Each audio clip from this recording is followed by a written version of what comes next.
1 a.m., eyes closed, I'm slowly falling to the music and the atmosphere.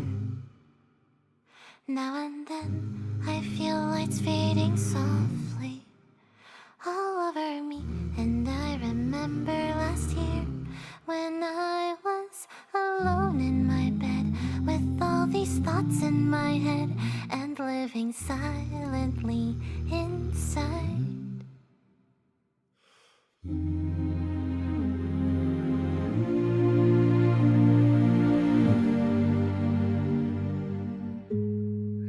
It's so late in the night, my mind is drifting away. Then I dream about times I wished for a new, happier day. If a hand could reach out right now and save my life somehow, I'll face the sun again as soon as this dreary night ends.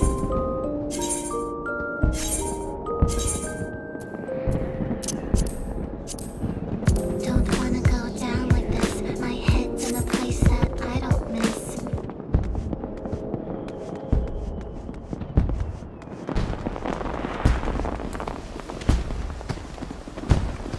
So lovely, so comfy, sleeping in the meantime, just stay comfy.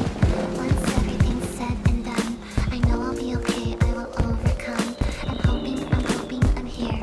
I remember last year when I was alone in my bed.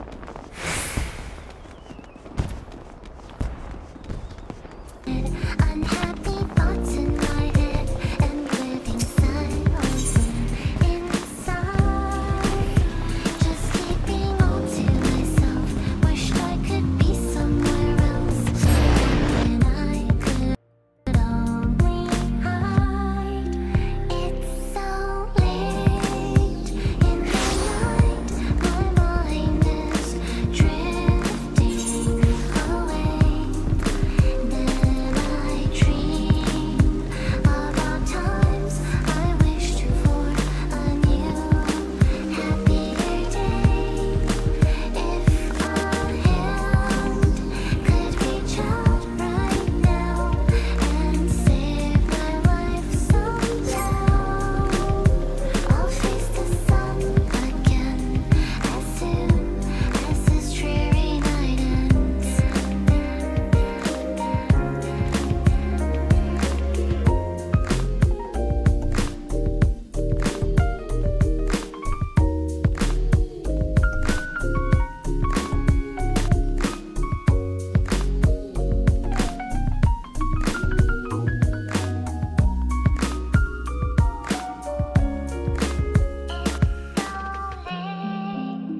In the night, my mind is drifting away.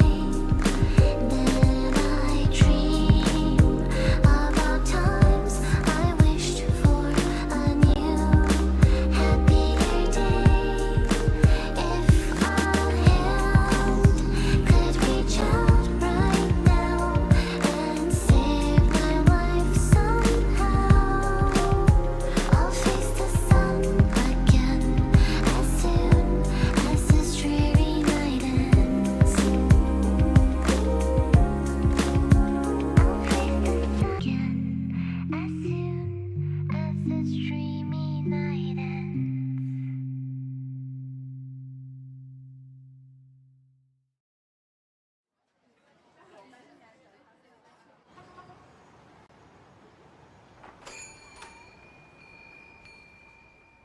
Someday we'll have our last conversation and drink our last cup of coffee.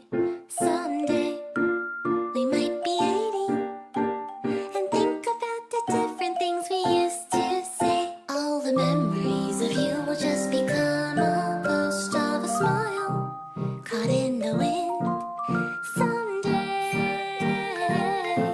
it'll be the last day.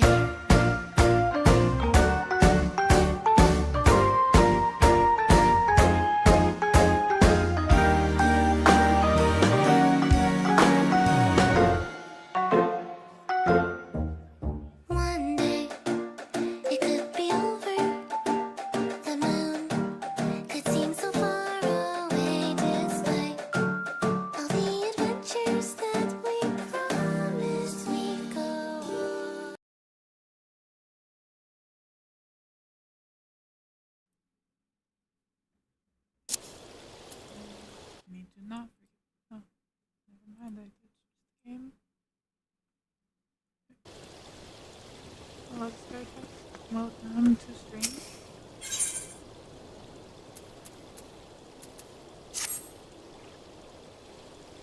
I hope you're doing well.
Another girl like unconscious.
Scions of the Seventh Dawn, on behalf of Gridania, I bid you welcome. Your presence is of great comfort to us all in these days of uncertainty. I summoned you here to share tidings of a most urgent nature. But a short while ago, the great elemental spoke, and his voice was clarion in its intensity. Ramu is returned unto the forest. Scarce had his words ceased to echo in mine ears when we were visited by an emissary from Little Solace.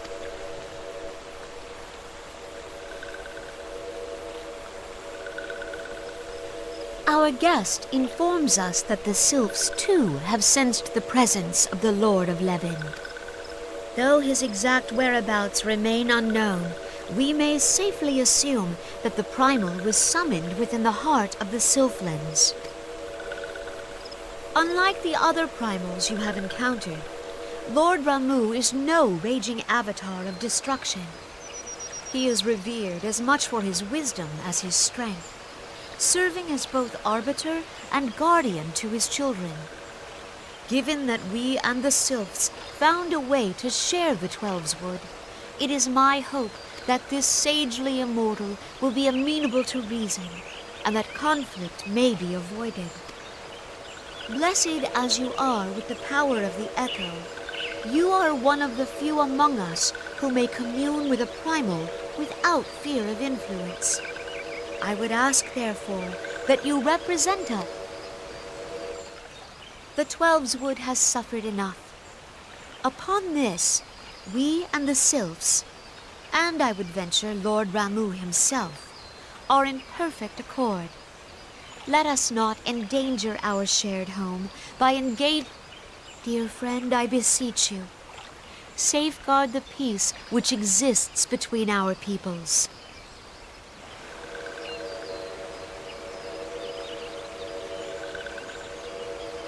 You have my thanks.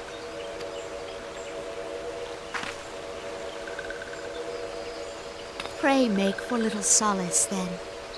A member of the Order of the Twin Adder awaits. An ill wind blows through the forest. Yet, it is not only the Twelveswood that flinches at its coming. All the lands Veorzia shiver in dread anticipation.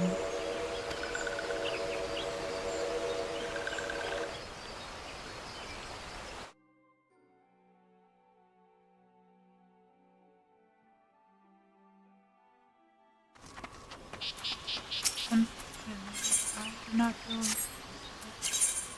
I need to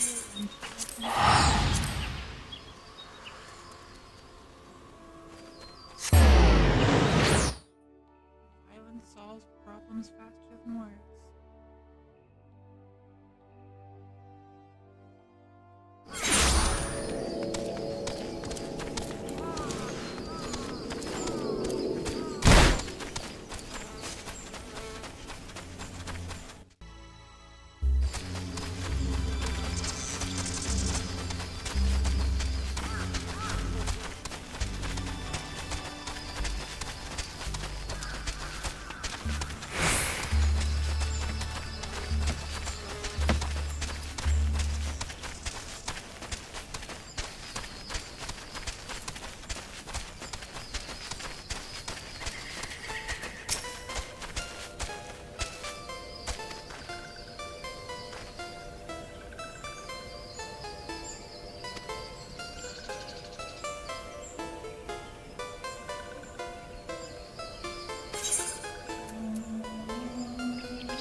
whoever betrays thee, servant of Hydra.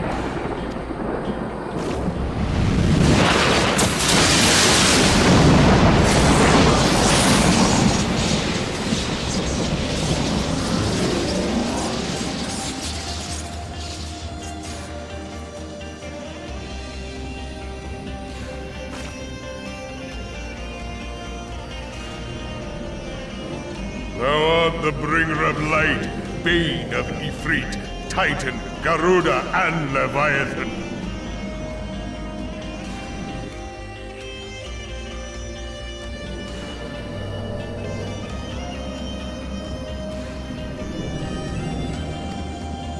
I am Ramu, guardian of the children of the forest.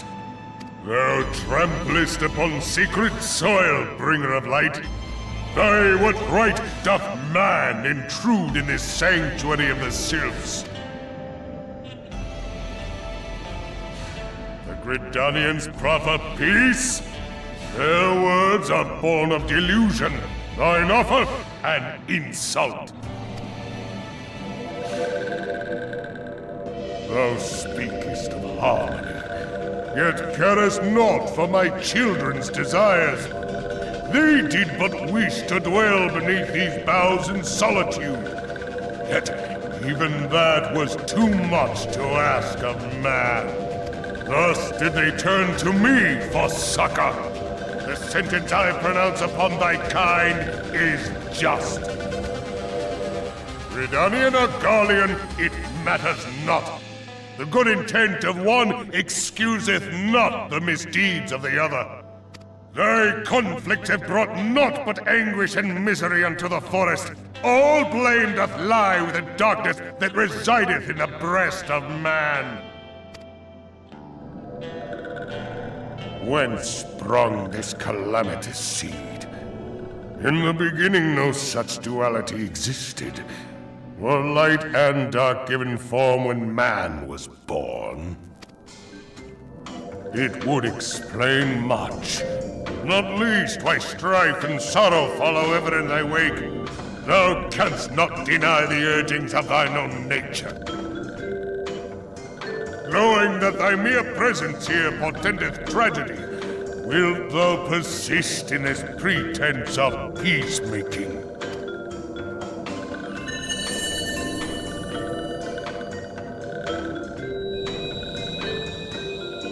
Thou bearest the crystal which I bestowed upon my wayward charges. That they should entrust so precious a gift to thee.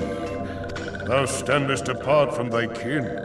Thou art the bringer of light, aye. But there is something more in thee. Very well. I shall consider thy proposal. Shouldst thou survive my trial. If thou wouldst champion the cause of harmony, I must have proof that thou art fit to play the role. Wither mine ire, and prove to me thereby that thou hast strength enough to stay the darkness which threateneth to consume thee.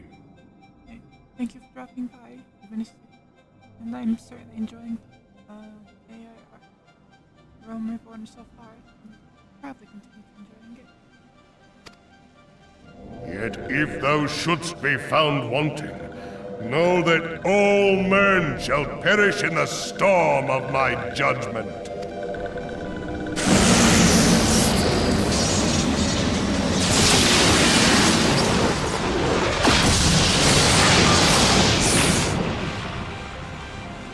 Come to me, bringer of light. I shall await thee on the field of battle.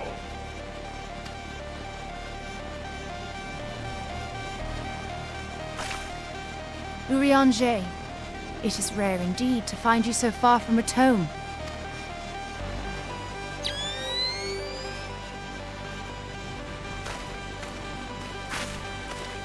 The Lord of Levin himself.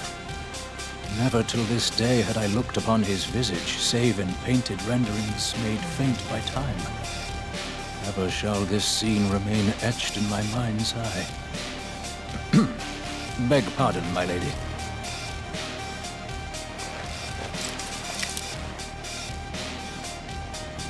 I must beg thine aid on a point of research. If thou art resolved to face Lord Ramu, I would ask thy leave to observe the event.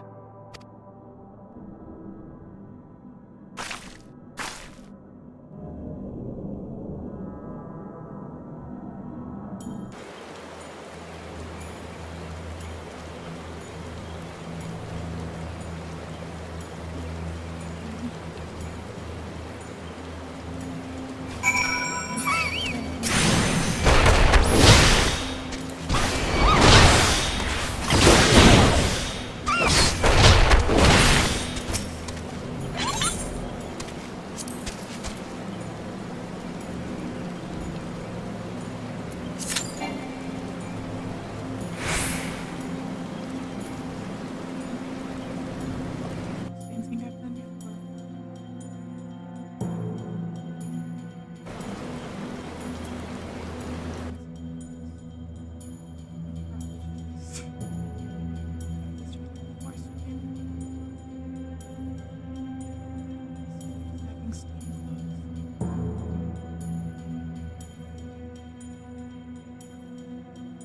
Requires no.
I don't wanna.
I have taken thy measure, bringer of light.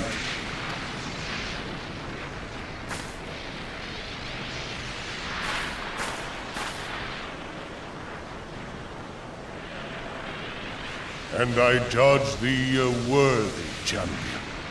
The task of excising the sin that hath taken root in man's heart is thine. Shrink not from employing thy strength in service to the forest and the wider realm beyond.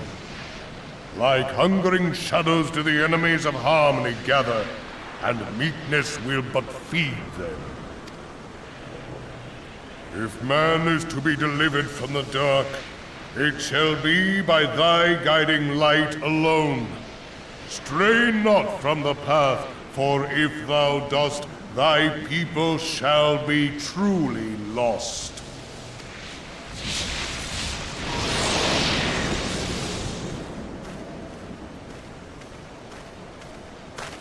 Thou hast slain the Lord of Levin. A regrettable act, but a necessary one.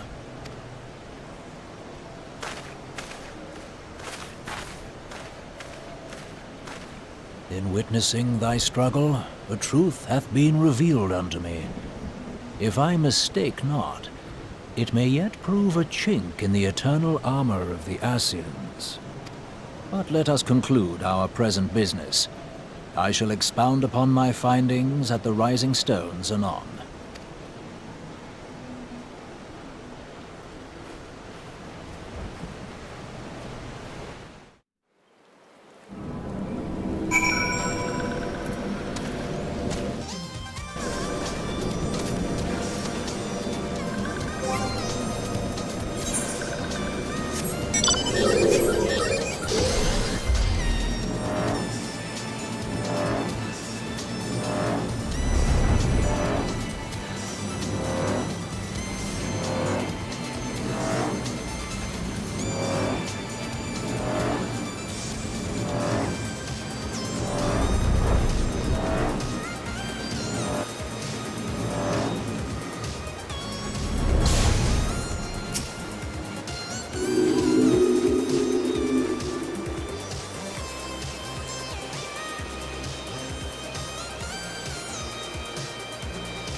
You are returned to us, dear friend, and none the worse for bearing the heavy burden which I did press upon you.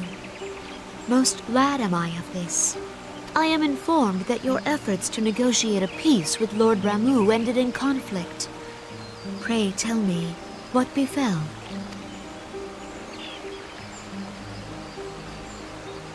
Ramu made trial of you?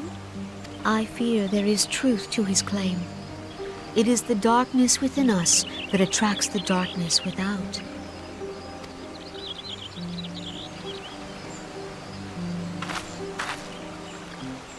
It cannot be denied that misfortune follows man. For evidence, one need only look to the conflict brewing in Cartonel, or to the rising flood of refugees. Our shared struggle against the Empire should have served to seal our union.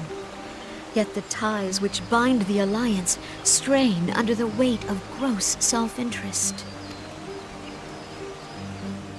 As the scars of the calamity begin to fade, so too does our sense of common purpose. Yet now is scarce the time to forget our shared responsibility.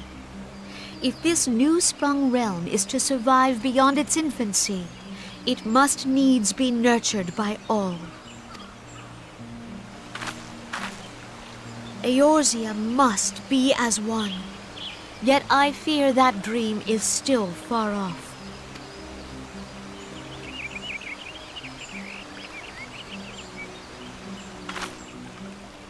On behalf of the people of Gridania and the elementals both, I thank you for all that you and your fellow scions have done.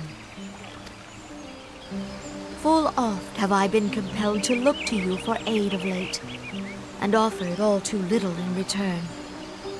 As leader of this nation, I shall endeavor to prove a more worthy ally to your cause henceforth.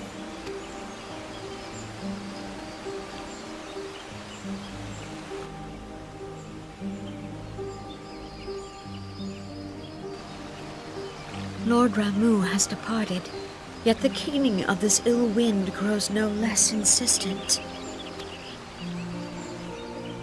Voices of the forest, pray speak and I shall listen.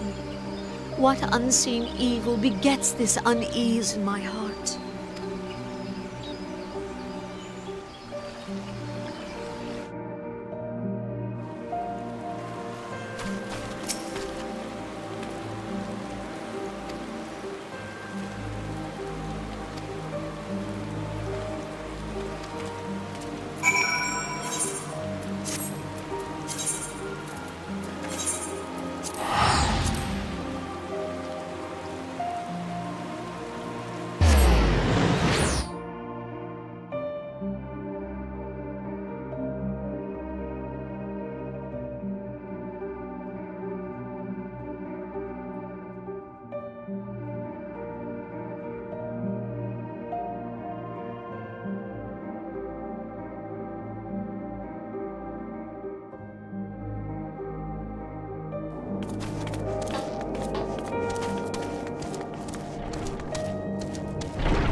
If everyone is ready, let us begin.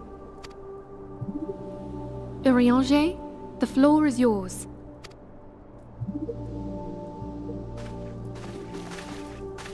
As all here assembled now know, in its final hours as our Order's headquarters, the Waking Sands did play host to a most unexpected visitor. I speak of the Ascian clad in white, Elidibus, Unwelcome though his presence was, his words that day did serve to confirm a truth long suspected, that the Ascians are eternal beings, to whom physical destruction is as a temporary inconvenience. In the intervening time, Urianger and I have striven to discover a means by which the Ascians might more permanently be slain. And 'tis my belief that we have found the thread that will allow us to unravel the twisted skein of their existence. In the moments prior to Leviathan's most recent manifestation, the Sahagin elder who summoned him was observed to undergo some manner of ascension. The etheric readings taken by Y'shtola at the time of this transfiguration have proven most enlightening. The disruption to the flow of ether was sudden and dramatic. So tangible was the agitation, I scarce had need of my goggles. The significance of Y'shtola's readings might better be understood in the context of mine own, taken at the instant of the Lord of Levin's demise. Unlike the primal, the Sahagin was not subject to etheric dissipation.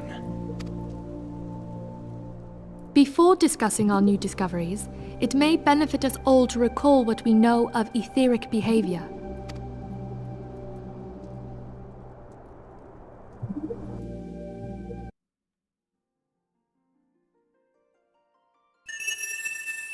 Let us begin at what some might call the end. When we who dwell in the material realm die, our spirits dissolve into the flow of ether and are returned to the ethereal realm. In turn, the restless energy which suffuses that plane streams back into our world, giving rise to new life. 'Tis as the heavens did decree, the way of all mortal souls. Twixt this world and the next do the ethereal currents swirl, bearing the very essence of life. Thus doth the cycle of birth, death, and rebirth continue unabated. Primals behave somewhat differently. In order to manifest and then maintain a physical presence in this realm, they must consume vast quantities of ether, most often in the form of crystals. Though they may seem to live, their flesh is but ether given shape.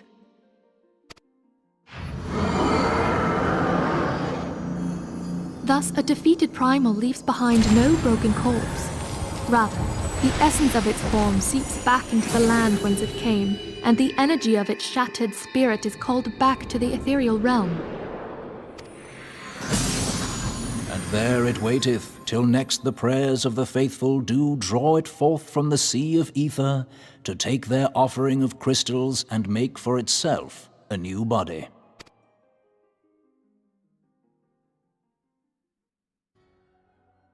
Which brings us on to the third group, the so-called immortals. They exist in a manner all their own. Quite. Even as the Sahagin elder fell to the Admiral's musket shot, I witnessed the release of an ethereal cloud, which immediately took possession of a nearby minion. A soul that dissipateth not upon the death of the flesh. The secret of life everlasting, and in the claws of a Sahagin no less. But I wonder, what would happen to one of these obstinate spirits should there be no suitable host for it to claim? If mortal death entails a return to the ethereal realm, it seems doubtful that the soul of an immortal would venture there. Nay, it merely withdraweth a distance, unto the shore of the ethereal sea, perchance, but no further. Yes, it exists in neither this realm nor the next, abiding instead in the space that lies between them. The Ascians took control of Thancred by means of a crystal of darkness, an artifact which, if our theories are correct, serves as a gateway to the place I have just described. I was hoping people had forgotten about that.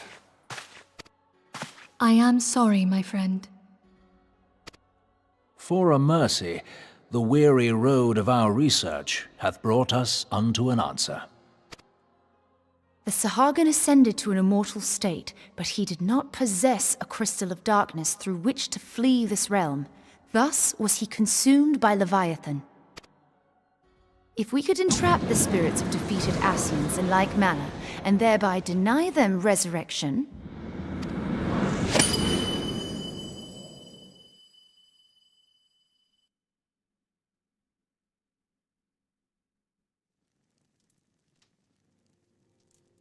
Therein lieth the path to victory. Thou art most perceptive, my lady. Only when we have trapped the bodiless soul within an ethereal prison can we hope to defeat its unnatural constancy. Thus might even an eternal paragon be consigned to oblivion. These feats are, of course, far easier said than done. At present, we lack a viable means to entrap and extinguish an Ascian soul. Yet, I believe it to be possible. The pieces of the puzzle lie before us. We have but to put them together.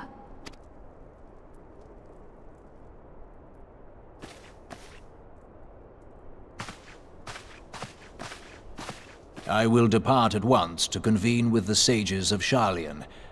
Together shall we divine the steps by which our goals may be achieved. I have the utmost faith in you, Archon.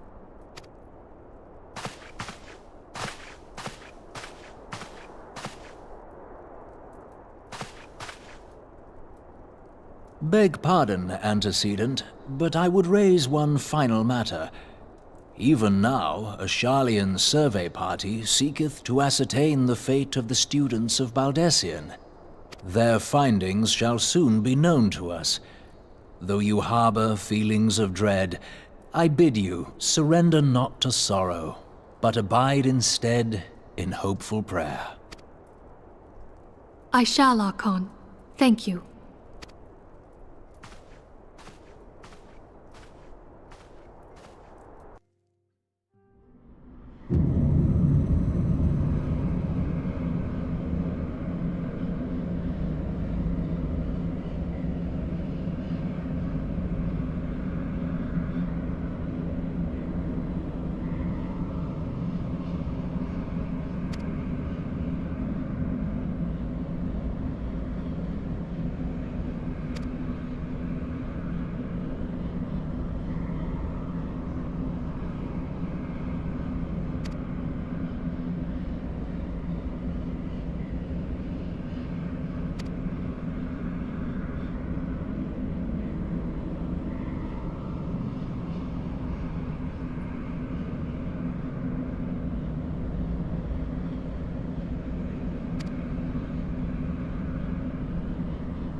I thought the entire stream would be like on that exposition arc. We almost immediately moved away from it.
Tell me, General, what think you of Alfino's bold endeavor? I think it is more than bold, Your Grace. His organization would pave the way for a united Eorzea. Well do I understand his impatience, since facing the common threat of the Ultima weapon, our nations have seemed farther apart, not closer together.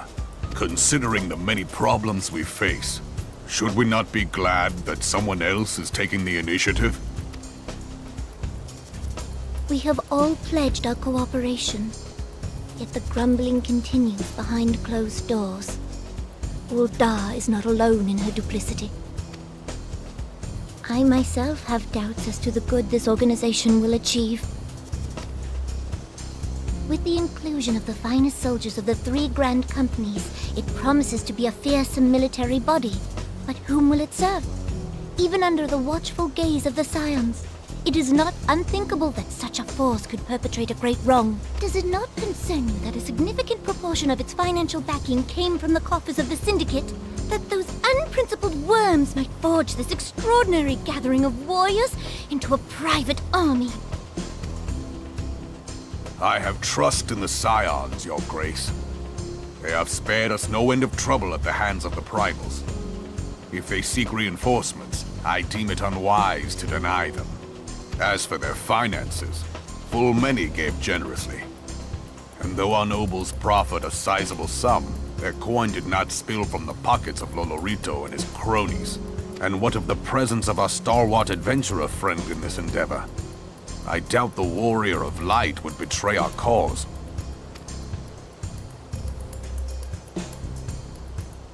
Yes, there is that, I suppose. Yet I have known people to change. Whether we will or no, the events of the age hurl us this way and that, like a dust devil skipping across the sands. Cannot be done about Telechi? I have explored all avenues available to us, Your Grace. But as Ul'dah law now stands, we lack the evidence to convict him of any crime. To arrest him on spurious grounds would only play into his hands.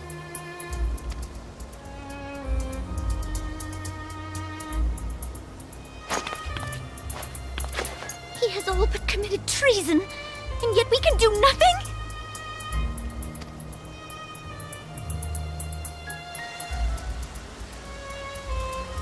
Then what good our government? What worth the royal house? How deplorable this mockery of justice!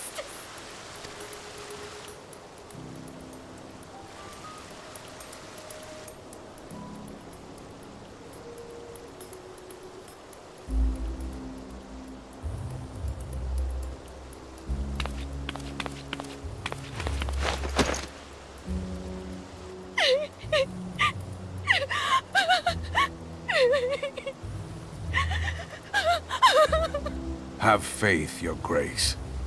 It is not over.